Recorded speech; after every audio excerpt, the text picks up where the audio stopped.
Well, I graduated from high school in 1964 in Salt Lake City and graduated in May, and in September I was at the University of Utah. In those days, the idea was the more straight through, the better. So I got an immediate start on college, and I had a goal. I had a great history teacher in high school, and my goal by the time I entered college was to go for 10 straight years and get a PhD in history and teach college. So the first year went great. I satisfied myself that I could do college level work, got in a brand new honors program, and finished the year well. The next 3 years were kind of a train wreck, and they were primarily because of the social and political unrest at the time. The war in Vietnam really cranked up during the time that I was an undergraduate, and of course all of us men at the University of Utah knew the two options were college or the military.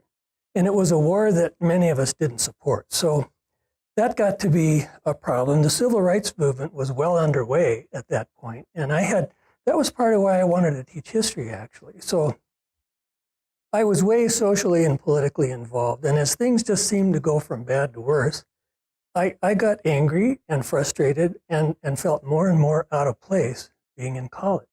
So that was my biggest crisis as an undergraduate, is just wondering, is this something I want to do with my life when such bad things are going on? Well, in a great stroke of luck, I had an opportunity to transfer to the University of Montana to finish up my degree with a final year. And I got connected to, actually as a student employee, a work-study employee, an office that included one activity where 9 Native American students were getting bachelor's degrees and also learning administrative skills so that they could administer tribal and federal programs. So since I didn't know anybody in Missoula, these people became my friends. And not only did we hang out, but we took some classes together because the gen ed requirements were different here than they had been at Utah. So then we'd get together at night, partly for social, partly for tutoring. But you know what it turned into was mostly them asking me questions about the process of being a college student.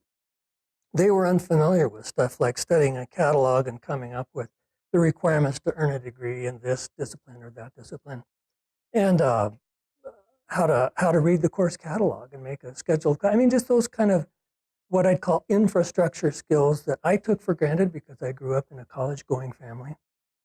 And it was really motivational to me in a whole different way to help somebody else instead of focusing on my own thing. And I guess it made me a lifelong advocate of collaboration in learning.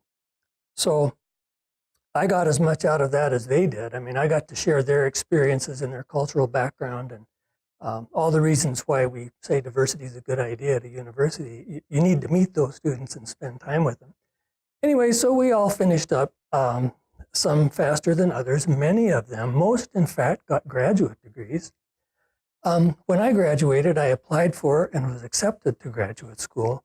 But just 3 weeks into the term, I got a call from my former employee that had employed me as a student and wanted me to take a staff job to fill in for someone who had left. So I left graduate school and took that job, and it was a half-time job that turned into full-time, that turned into my whole career. So I just feel extremely lucky that I got to use my career to work toward educational opportunity for students. And I'm also glad I learned that thing about how important collaboration is in learning.